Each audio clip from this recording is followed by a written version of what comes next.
तो अभी आप भी चूंकि प्रेस क्लब की टीम का हिस्सा भी है, आपने प्रेस क्लब की शर्ट भी डाली हुई है, खेल तो आप नहीं रहे, तो अभी आपकी जो है वो बताएं बैटिंग लाइन कैसी है आपकी? अभी आपकी प्रेस क्लब की टीम जो है बैटिंग करेगी, कैसे हैं आपके खिलाड़ी? जी अल्हम्दुलिल्लाह बहुत अच्छा परफॉर्म करेंगे। उम्मीद करते हैं बाकी सब अल्लाह ताला बेहतर करेगा इंशाल्लाह। हमारी पूरी कोशिश है कि हमारी टीम वेल से वेल परफॉर्म करे। और जैसे कि इरफान साहब बात कर रहे थे कि प्रेस क्लब का ये इवेंट जो है कि ये किया जा रहा है कि नौजवानों के न्यू टैलेंट उजागर हो। मजे की बात ये है कि मैं अपने नाज़रीन को बताऊं कि ये फ्री ऑफ कॉस्ट है, कोई टिकट नहीं है, कोई यहाँ पे नहीं है। इसलिए मैं अपने खुशाब के दोस्तों को, फ्रेंड्स को कहता हूँ एक दफ़ा ज़रूर विजिट करें। आपके अंदर भी ये जोश और जज्बा उभरेगा और आप भी इधर परफॉर्म कर सकते हैं।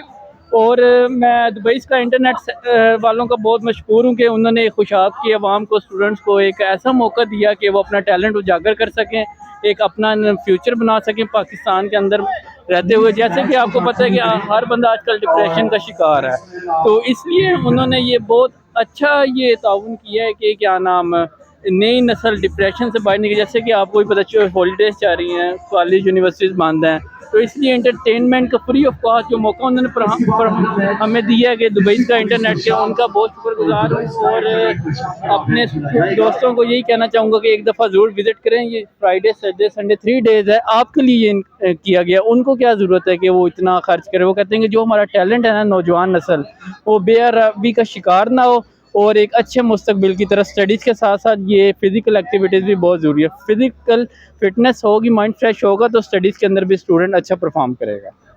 जी बहुत शुक्रिया रुबील। ये अभी प्रेस क्लब के जो खिलाड़ी हैं वो आ चुके हैं बैटिंग के लिए। अभी थोड़ा सा इसमें जो है ना वो इंतज़ार है, तो इंशाअल्लाह ताला मिलते हैं अभी थोड़ी देर बाद मैच शुरू होता है। तो बहुत शुक्रिया।